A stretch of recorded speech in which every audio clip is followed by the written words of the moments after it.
처음에는 대체당도 안 먹고 그렇게 해서 먹기 시작했는데, 근데 어느 날부터 몸이 붓기 시작하는 거예요, 제 몸이. 몸이 피곤하고 계속 짜증은 늘고 머리카락은 빠지고 살이 쪘다라기보다는 몸이 퉁퉁퉁퉁 부고 발바닥을 걸을 수가 없었어요. 이 종아리에 손이 안 들어갈 정도로 붓고 예민함이 이루 말할 수가 없는 거예요. 네네. 이제 음식 자체가 싫은 거예요. 네네네. 네, 그래서 이걸 틀어보자 해서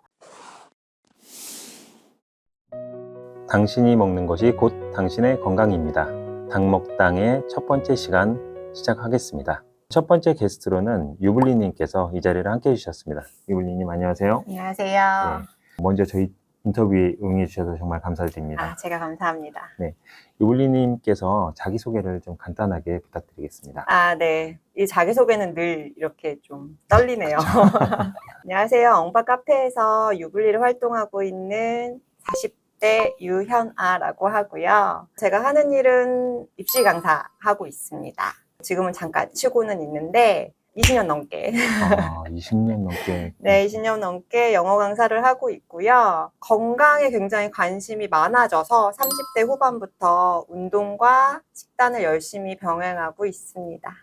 건강에 관심이 많아지셨다고 하셨는데 네. 혹시 뭐 30대 후반에 어떤 계기가 있어서 그런 생각을 하셨나요? 제가 사실은 나름대로 굉장히 치열하게 살았어요. 그래서 유학 생활도 그랬고, 뭐 20대, 30대 계속 이제 밤에 일을 하는 직업이었다 보니까, 그리고 계속 말을 하고, 잠을 계속 규칙적으로 잘 수도 없고, 식사를 규칙적으로도 할 수 없는 그런 직업이었다 보니까, 몸이 이제 망가지는 게 느껴지더라고요. 그래서 30대 후반에, 이제는 더 이상 내가 건강을 미룰 수 없겠다. 이제 정말 내가 앞으로 계속 이 몸을 쓰려면 건강해야겠다라고 생각해서 그때 건강에 관심을 갖게 돼서 이제 그때부터 공부하고 시작하게 됐죠. 아까 30대 후반에 몸이 좀 많이 망가졌다라고 느끼셨다고 하셨는데 그 부분을 조금 사실은 제가 이제 고등학생들의 입시 강의를 했었기 때문에 밤에 막 1시, 2시까지도 수업을 하고 그랬었어요. 그러다 보니까 한 수업을 끝내고 나면 진짜 영혼이 털리는 것 같은 거예요. 몸이 이렇게 완전히 바닥이 났다 이제 라고 생각하고 주말에는 계속 수업을 아침부터 저녁까지 하고 스스로 응급실에 가서 징계를 맞았어요. 안 그러면 버틸 수가 없어서, 그리고 제가 수업을 안 하면 누가 대신해 줄 수 있는 일이 아니잖아요. 그렇죠. 그러다 보니까 이제는 내가 먹고 살려면 몸이 건강해야겠구나 라고 생각을 했어요. 그래서 사실은 저는 굉장히 살이 잘 찌는 체질인데 또 입시 강사가 외모도 굉장히 중요하거든요. 깔끔해야 되고 저 선생님이 멋있다라는 이미지를 줘야 되기 때문에 계속 관리를 해왔는데, 그렇게 되면 사실은 안 먹고 운동할 시간은 없고 하니까 안 먹는 거예요. 체력은 계속 달리고 그러다 보니까 20대, 30대에는 그래도 체력이 좀 가지고 있는 게 있잖아요. 젊음이라는 게 있잖아요. 그렇게 해서 버텼는데 이게 30대 후반으로 들어서니까 그게 더 이상 먹히질 않는 거예요. 그래서 그때부터 알아보고 공부를 하기 시작했어요. 그럼 30대 후반대에 돼서 몸에 체력적으로 부담을 느끼신 거 네, 이외에 혹시 몸에 어떤 다른 어려운 점이 없으셨을까요? 그런 건 딱히 없었어요. 많이 힘들다, 체력이 좀 많이 떨어진다 힘들다. 네. 그렇게 느끼셨고, 그러면 그 당시에 식사하셨던 식습관에 대해서 한번 설명을 해주시겠어요? 전에요? 네. 일단 집에 간장이 없었어요. 네? 간장? 네. 그냥 레트로 음식이었죠. 그냥 닭가슴살, 네. 그 다음에 방울토마토, 네. 야채 조금 이렇게 해서만 먹었죠. 완전 왜 그 밥프 찍을 때 네네네네. 먹거나 아니면 웨딩 준비할 때 먹는 그 식단 있잖아요. 1000칼로리 넘으면 큰일 나는 줄 알았어요, 저는. 칼로리 제한식을 하신 그쵸? 건가요? 네, 네. 근데 그 식사마저도 좀 불규칙하게 그렇죠. 드셨던 거죠? 네. 먹을 수 있을 때가 이제 시간이 한계가 있고 네. 잠을 또 늦게 자고 이러니까 수면이. 네, 악순환이었던 거죠. 그럼 드셨을 때 아까 그 드시는 거 이외에 또 이제 밤 늦게까지 하시다 보니까 새벽에 뭐 야식을 드신다든가 아니면 간식을 먹거나 그러시진 않으셨나요? 아니요, 저는 야식은 안 먹었어요. 왜냐면 관리를 조금만 소홀히 하면 살이 꽉 쪄요. 다른 사람들이 살이 찌는 타입이야? 이렇게 저한테 말을 많이 하는데 네, 저는요. 제가 작년 TMI인데 12월 달에 결혼을 했어요. 축하드립니다. 네. 네. 결혼하고 나서 지금 몸무게가 6kg가 그냥 찐 거예요. 네, 항상 40kg 후반대를 유지하고 살았어요. 평생을. 살찌는 게 너무 싫어서 이쁜 옷 입는 거 좋아하고 또 강의하면 또 서야 되니까 어쩔 수 없더라고요. 네. 체질적으로 뭐 살이 막 안 찌시는 게 아니라 철저한 관리로 계속 그쵸. 유지를 하셨단 네, 말씀이시네요. 맞아요. 네, 그렇게 유지를 하시고 적게 먹고 이렇게 관리하시는 게 20대 중반, 30대 중반까지는 뭐 전혀 문제가 네, 없으셨다가 없었어요. 네, 맞아요. 30대 후반이 되니까 갑자기 체력이 확 네. 떨어지는 걸 느끼셨다는 그쵸. 말씀이시죠. 주변 사람들이 한 여름이었는데 되게 더웠어요. 네. 근데 입맛이 너무 없는 거예요. 먹을 수가 없더라고요. 그래서 40kg 중반대까지 떨어진 거예요. 그러니까 그때는 강의도 못 하겠고 몸에 근육은 없으니까 사람들이 야, 너 좀비 같아. 어깨 좀 피고 걸어봐. 근데 이제 등에 근육이 없으니까 자꾸 몸이 굽는 거예요. 그런데다 판소하다 보니까 또 팔은 앞으로 나가 있고 그래서 아, 이건 안 되겠다 생각을 한 거죠. 그럼 그 당시에 수면은 좀 어떠셨나요? 평균 4시간에서 5시간 잤어요. 왜냐면 네. 늦게까지 강의를 하고 오전에는 일어나서 수업 준비를 해야 돼요. 네, 그냥 뭐 가서 막 강의를 할 수 있는 게 아니라 사실은 고2, 고3 애들은 제 손끝에 달린 거잖아요. 그 점수가. 그러니까 아침에 일어나서 수업 준비를 하게 되니까 이제 한 4시간에서 5시간, 많이 자면 5시간 정도 그럼 자는 거예요. 몇 시에 주무셔서 몇 시에 일어나셨나요? 보통 새벽 3시에서 3시. 자서 7시, 8시쯤이면 일어나야 되는 상황이었던 거죠. 그리고 드시는 것도 그렇게 많이 안 드시고 네. 수면도 하루에 4-5시간 정도 주무셨고 그렇죠. 네. 그래서 체력이 굉장히 나빠진 네. 상태였는데 그러면 혹시 운동은 그 당시에 하셨나요? 저는 운동하는 게 싫어서 적게 먹었어요. 아, 운동은 따로 안 하시고. 그때 당시엔 안 했고요. 네. 사실은 식단이랑 운동은 병행이 돼야 된다고 저는 생각을 하거든요. 네. 그리고 사실은 30대 후반에 교통사고를 한번 당했어요. 그러니까 신호대기를 하고 있었는데 뒤에 초보자가 엑셀이랑 브레이크랑 헷갈려가지고 그냥 가서 엑셀로 박은 거예요. 그러니까 완전 무방비 상태였던 거죠. 이제 전 정지선에 서 있었었는데 그때 디스크가 튀어나왔어요. 그래서 어느 날은 아침에 이제 강의를 하러 가야 되는데 침대에서 일어날 수가 없는 거예요. 저희 엄마는 좀 멀리 사시고 저희 이모가 저랑 가까이 사셔가지고 전화해서 이모 나 좀 살려달라고. 그래서 이모가 침대에서 끌어내려가지고 정형외과에 갔는데 보시라고 여기에 코어에 근육이 하나도 없다고. 그러니까 지금 디스크가 튀어나온 상태에서 견딜 수가 없다고. 그래서 저 그날 꼬부랑 할머니처럼 이렇게 걸어가지고 밴드 같은 거 앞에 하고 그날 가서 강의를 하는데 너무 서러운 거예요. 그래서 아, 이건 운동을 해야겠구나. 운동하라고 병원에서도 얘기를 하고 이제 더 이상은 미룰 수가 없겠다. 그래서 제가 제 발로 PT샵에 찾아가고 필라테스를 병행을 했어요. 근데 교통사고 이후에 그죠. 그 교통사고는 30 중반에 일어났었던 일이고요. 이제 이게 아프다 했는데 제가 또 계속 앉아 있거나 계속 서 있거나 하는 직업이었잖아요. 그러니까 허리엔 계속 무리가 갔었던 거죠. 그럼 아까 그 디스크가 이렇게 터져서 병원에 가신 게 30대 중반에 교통사고를 나셨고 그때 났고 그쵸. 몇 년간 좀 그냥 버텼어요. 그리고 30대 후반에 이렇게 갑자기 아프셔가지고 병원에 갔더니 근육이 하나도 없다. 네. 운동을 해야 된다. 네. 그럼 정말 30대 후반에 정말 살기 위해서 바꾸셨네요. 맞아요. 살기 위해서 운동을 했고요. 지금도 운동하는 목표가 80살에도 꼿꼿이 걷자가 제 목표예요. 그러니까 사실 운동을 할 때 사람들이 그런 얘기를 많이 해요. 나 운동해서 뭐 10kg 뺄 거야, 20kg 뺄 거야. 근데 그런 일은 일어나지 않아요. 제가 운동을 좀 해보니까 그런 일은 일어나지 않고요. 근력이 생기고 몸이 건강해지고 활력이 생겨요.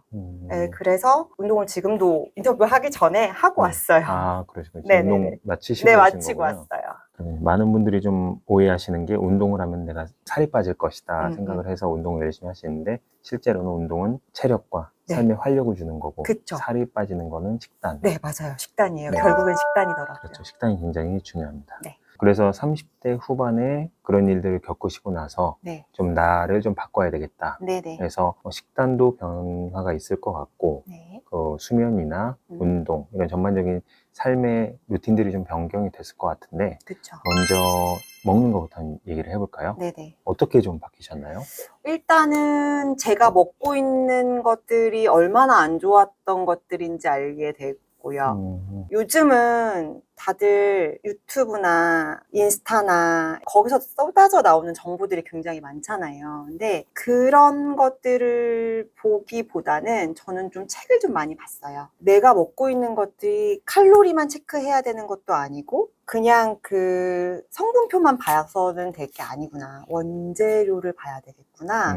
라고 생각이 들었어요. 그리고 몸에 염증이 생기면 살이 찌는 거고 적게 먹는다고 해서 더 빠지지도 않는구나. 그때부터 이제 책도 보고 내 몸이 어떤 상태인지도 파악을 하게 되고 그러면서 이제 원재료를 보기 시작했어요. 원재료를 보셨다는 게 정확하게 어떤 뜻일까요? 예, 클린 식단이 뭔지를 보게 된 거죠. 그러니까 물론 닭고야가 얼마나 위험한 식단인지. 닭고야는 닭고기, 고구마, 야채입니다. 네. 맞죠? 네. 그걸 알게 됐고요. 탄수화물을 어떻게 제한해야 되고 어떤 탄수화물이 좋은 탄수화물이고 어떤 탄수화물이 나쁜 탄수화물이고 어떤 지방이 좋은 지방이고 어떤 지방이 나쁜 지방인지 공부를 하게 되면서 이제 뭐 이렇게 마트에 가면 뒤에 읽는 거예요. 아, 이거 너무 길다. 이건 아닌가 보다. 성분을 보셨단 네, 말씀이시죠? 성분을 보기 시작했죠. 그러면서 이제 제가 깨달은 게 있어요. 성분표를 볼 때 내가 모르는 뭔가 이상하고 긴 말이 나오면 이건 안 좋은 거구나. 네. 우리가 처음 그냥 듣는 뭐 천연소, 원유 뭐 이런 애들은 좋은 애들이구나.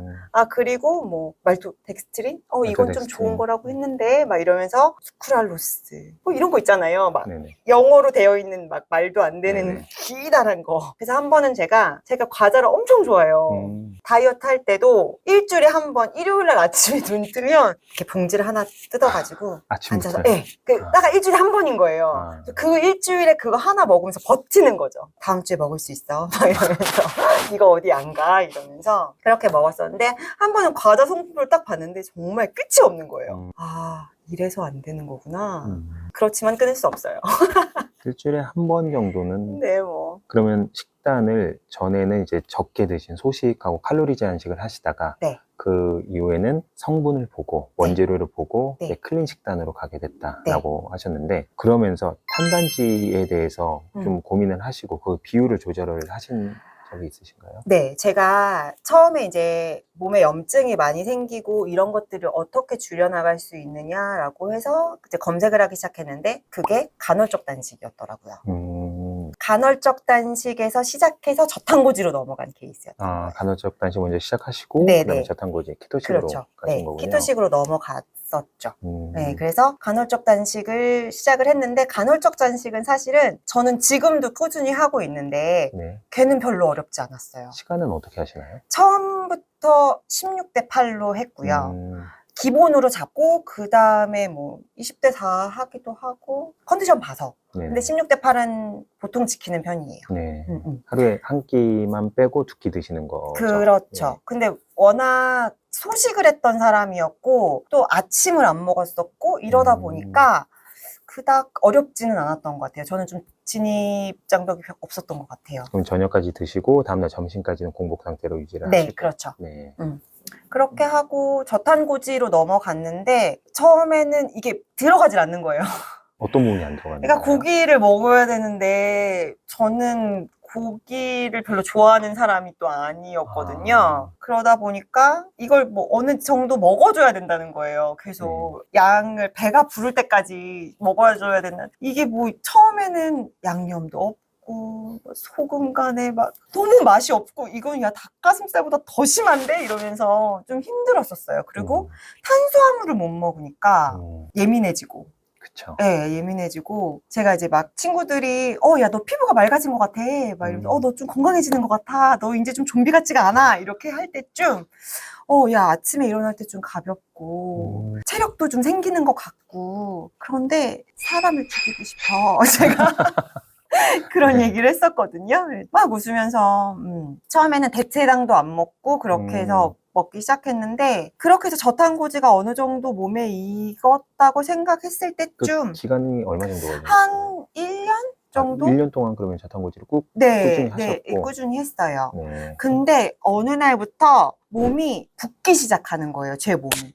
몸이 붓고 몸이 피곤하고 계속 짜증은 늘고 머리카락은 빠지고 네. 보통 저탄고지 처음 시작할 때 탄수화물을 갑자기 좀 줄이면 그때 네. 머리가 좀 빠지거나 그쵸. 아니면 키토레시가 오거나 그런데 1년 동안 하시고 네. 갑자기 잘 하시다가 네네. 1년쯤 됐을 때 그런 현상이 네, 나타났던 그런 현상이 말씀이시죠? 일어났어요. 그래서 근데 이제 약간 왜 그런 거 있잖아요. 내가 옳다고 생각했던 거를 부정하기가 싫은 거예요. 그래서 그거를 한 3개월, 4개월 정도 이제 지속을 했는데 저희 PT 선생님께서 이거는 아닌 것 같다라고 하시는 거예요. 그러니까 저희 PT 선생님이 저한테 식단을 터치를 전혀 안 하세요. 네. 그래서 근데 아닌 것 같다. 조금 틀어봐라 라고 근데 권하시더라고요. 그렇게 말씀하신 이유가 어떤 건가요? 몸이 이렇게 살이 쪘다라기보다는 몸이 퉁퉁퉁퉁 발바닥을 걸을 수가 없었어요. 발이 부어가지고. 이 종아리에 손이 안 들어갈 정도로 붓고 눈두덩이가 이렇게 부어가지고 이게 막 몸이 계속 부어있는 상태니까 예민함이 이루 말할 수가 없는 거예요. 네네. 이제 음식 자체가 싫은 거예요. 네네네. 네, 그래서 이걸 틀어보자 해서 지방을 좀 줄이고 단백질은 그대로 두고 탄수화물을 조금 더 그러면 먹었어요. 전에는 탄수화물을 어느 정도 드셨고 어떻게 바꾸셨나요? 야채 탄수 말고는 거의 안 먹었다고 보시면 돼요. 밀가루, 설탕, 밥 같은 거는 네. 다 끊으시고. 집에 쌀이 없었어요. 그렇게 정말 탄수화물 절제를 네. 엄청 하시다가 엄청 하다가 계속 몸이 붓고 몸이 더 안 좋아지는 것 같으니까 사실은 제가 이제 그걸 지속하면서 그런 생각을 한 거예요. 내가 이거 왜 하는 건데? 나 이거 건강해지려고 하는 건데 이게 내 몸에서 지금 거부하고 있잖아. 그러면 한번 바꿔볼까 해서 탄수화물을 조금씩 늘렸더니 몸이 정상으로 돌아오는 게 느껴지더라고요. 그래서 지금은 저탄고지를 그만두고 네. 중지, 저당, 고단으로 하고 있어요. 그러면 이제 탄수화물 드시되 건강한 탄수화물, 건탄으로 가시고 그렇죠. 지방과 그 단백질은 최대한 많이 네, 섭취를 지방은 조금 줄였어요. 하시고. 근데 제가 이제 책을 봤는데 네. 40대가 넘어가는 여자들은 네. 지방 대사들이 떨어진대요. 그러니까 그게 그 지방이 계속 쌓이는 거죠. 그러면 네네. 그 지방이 혈액 속에 쌓이고 그러다 보면 염증이 생기고 콜레스테롤 수치가 높아지고 그래서 이거는 아닌가 보다 라고 해서 일부러 지방을 챙겨 먹지는 않아요. 그러니까 뭐 좋은 올리브유라던가 뭐 천연버터라던가 기버터라던가 들기름이라던가 이런 것들을 먹기는 하지만 나는 건강해져야 되니까 많이 먹어야지 한 바퀴 돌릴 거 두 바퀴 돌리고 이러지는 않아요. 예전에는 지방 먹으면 큰일 나는 사람이었던 거죠. 네네. 근데 지금은 건강한 지방은 자라고 생각을 하고 그렇게 먹고 있어요. 그럼 식단은 이제 그렇게 변경을 하셔서 지금까지 계속 유지를 하고 네, 계시는 그러고 건가요? 있어요. 그러면 그 유지하신 동안에 몸에 특별하게 변화나 나쁜 점은 없었나요? 네, 저는 오히려 탄수화물이 좀 들어가니까 내 몸이 지금 돌아가고 있구나, 순환되고 있구나라는 걸 느꼈어요. 그럼 아까 말씀하셨던 부종, 온몸에 좀 붓거나 네. 뭐 탈모가 오거나 아니면 네. 그런 것들을 탄수화물을 좀 더 섭취하니까 전부 다 네, 없어졌나요? 없어졌어요.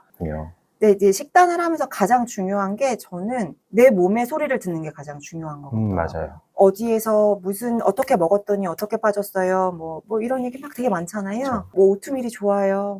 뭐가 좋아요. 이렇게 얘기를 하는데 일단 먹어보고 안 맞으면 치우면 되는 거더라고요. 그래서 제가 이제 그 엄빠 카페에서 활동할 때도 샐러드 파스타 굉장히 많이 올리는데 네. 저는 그거 먹으면 포만감도 좋고 몸도 편안하고 속도 편하고 혈당도 안 올라가고 그래서 저는 파스타 하면 되게 밀가루 면인데도 네네. 괜찮으시다. 네네. 그러니까 밀가루를 아예 끊지 않아요. 저는 또 글루텐에 대한 또 알러지는 없더라고요. 다행히.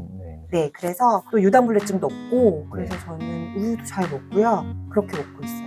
운동으로 한번 얘기를 해볼까요? 네. 그때 아까 허리가 아프셔가지고 의사 선생님께서